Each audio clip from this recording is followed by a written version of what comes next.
Magandang gabi po sa inyong lahat. Ito po si Ricky Lacsa para sa Ricky Lacsa Reports. Kailan lamang po ay punong-puno na naman ang balita sa Pilipinas ukol po sa mga illegal recruiters na laganap na naman sa Pilipinas at sa ibang bansa. Karamihan po ang mga biktima dito ay mga papaalis na mga Pilipinong manggagawa, hindi lamang po sa gitnang silangan, kung hindi na rin po doon sa iba't ibang bansa, lalo na po sa Europa. Ano-ano po ba ang dapat nating malaman upang makaiwas sa ganitong klase ng modus?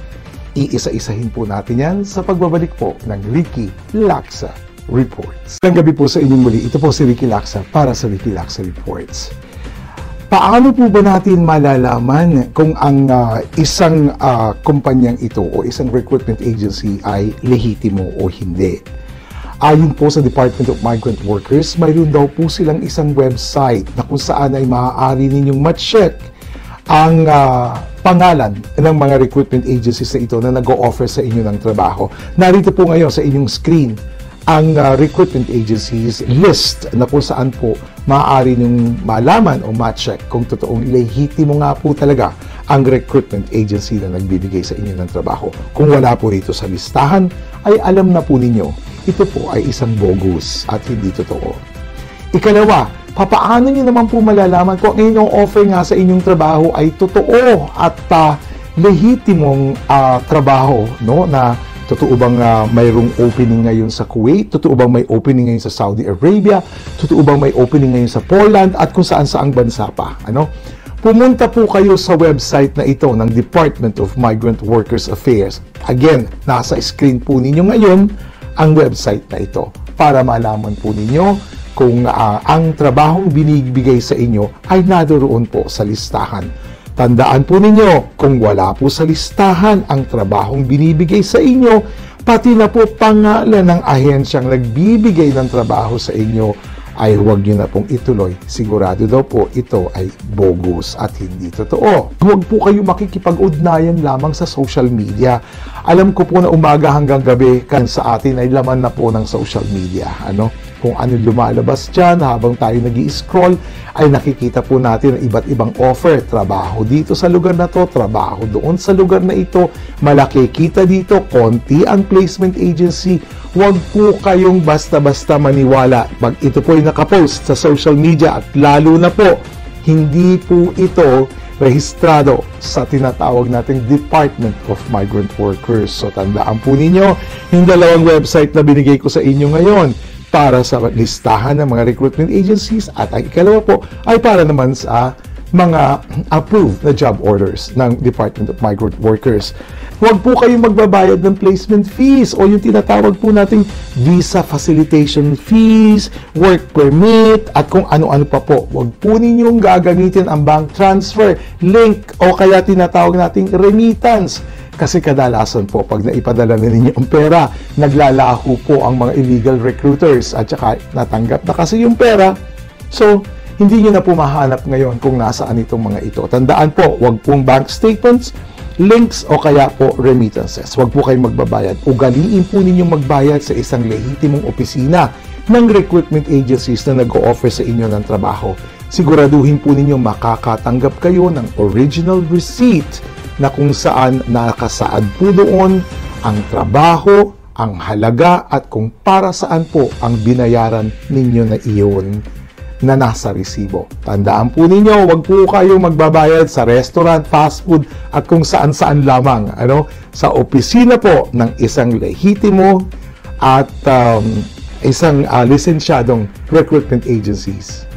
Doon lamang po tayo. Doon sa mga nagtatrabaho na sa ibang bansa, mayroon po tayong tinatawag na third country recruitment. Ito po yun ang galing na kayo ng Pilipinas. Kung sabihin na natin kayo po ay nandito na sa bansang pinagtatrabahuhan ninyo, gusto naman ninyong lumipat pa sa susunod na isa pang bansa para magtrabaho. Maaaring sa Europa naman ngayon, tapos na kayo sa Middle East, try naman natin ang Europe. Ang sabi po dito, wag daw po kayong maniniwala again sa mga tinatawag po nating third country recruitment agencies kasi hindi daw po ito protektado. Tanging mga hindi daw po lisensyadong ahensya at kumpanya ang gumagawa ng third country recruitment. Dito na po ay hindi kayo nakakasiguro sa inyong daratnan na trabaho o kung mayroon nga ba kayong daratnan na trabaho at tungkol po doon sa sweldo, maaaring hindi rin po totoo ang inyong daratnan doon. Ngayon, ang Department of Migrant Workers po ay mariing dinidiscourage po ang third country recruitment dahil po sa mga ganitong kadahilanan. Una na po, ang mga kumpanya po na ito na gumagawa po ng third country ay hindi po third country recruitment ay hindi po accredited ng Department of Migrant Workers. Tandaan po ninyo yan. There is no way po na ang Migrant Workers Office wala silang paraan para ma-check po kung totoo nga at legitimate ang kumpanya na ito o ang recruitment agency na ito. Mayroon po bang totoong job vacancy? O sumusunod po ba sila sa batas ng Pilipinas o kung hindi man po ay sa batas ng tinatawag nating host country?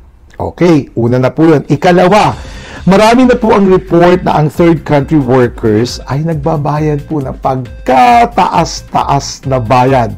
Exorbitant fees ang tawag po natin dyan para daw po yan sa visa, work permit, plane ticket. Alam niyo po, base po sa batas ng Department of Migrant Workers, hindi po ito pananagutan ng manggagawang nag-a-apply ng trabaho. Kung hindi ito po ay pananagutan ng employer. Tandaan po ninyo yan, pananagutan po ito ng isang employer, hindi po ng manggagawa. Okay? Ina po daw ang nagiging biktima ng third country recruitment scheme, lalo na po yung mga kababayan natin na kasalukuyang nagtatrabaho na. Tandaan po natin, nagtatrabaho na sa United Arab Emirates, nandyan po ang Kingdom of Saudi Arabia, ang Kuwait, gayon din daw po sa Taiwan at Hong Kong. Marami raw pong nabibiktima mga manggagawang Pilipino nais lumipat ng ibang bansa. Tandaan niyo po yan, Ang mga illegal recruiters po na ito ay nakikipag-ugnayan po doon sa mga kumpanyang nasa social media at kadalasan po rito ay pinagbabayad sila ng 1,500 euros. Napakalaking halaga po nito. Para daw po ito sa work permit o visa. Kadalasan po dito, pagkatapos nyong magbayad, sasabihin sa inyo, hindi po kayo pumasa sa requirement, bumagsak po kayo. Ngayon po, hindi na po ninyo makukuha ang pera pabalik sa inyo. Nawala na po yung 1,500 euros na pang-umpisang bayad dahil may mga sumusunod pa po dyan dapat ninyong bayaran na nire-require po ng mga kumpanya na ito. Pang-apat po, mayroon din pong nagpapaalis sa pamamagitan ng third country, subalit ang kontrata po nito ay hindi po nasa standard ng migrant workers. Okay? Ang iba daw po dito ay hindi tugma yung nasa kontrata kumpara po doon sa mga pangako ng trabaho o kung totoo bang may trabaho kang dadatnan o kung hindi man yun ay minsan po ang iba wala talagang trabahong dinadatnan. So mag-iingat po sana tayo palagi dito sa mga modus na gawa po ng mga third country recruitments. Tandaan po ninyo, huwag po tayo magpaloko. Ugaliin po ninyo maging mapanuri sa lahat ng bagay, lalo na po sa ganitong pagkakataon. Hindi po napakadaling maglabas ng pera, lalo na po galing ito sa ating pinaghirapang trabaho. Tandaan po ninyo, unahin po ninyo ang inyong personal welfare and security bago po ang kahit anong bagay. Ugaliin po ninyo maging mapanuri sa lahat ng bagay, lalo na po sa ganitong pagkakataon. Mag-iingat po sana kayo palagi at naway gabayan po kayo ng nasa itaas palagi. Para sa Ricky Lacsa Report po, ako si Ricky Lacsa. Magandang gabi po sa inyong lahat.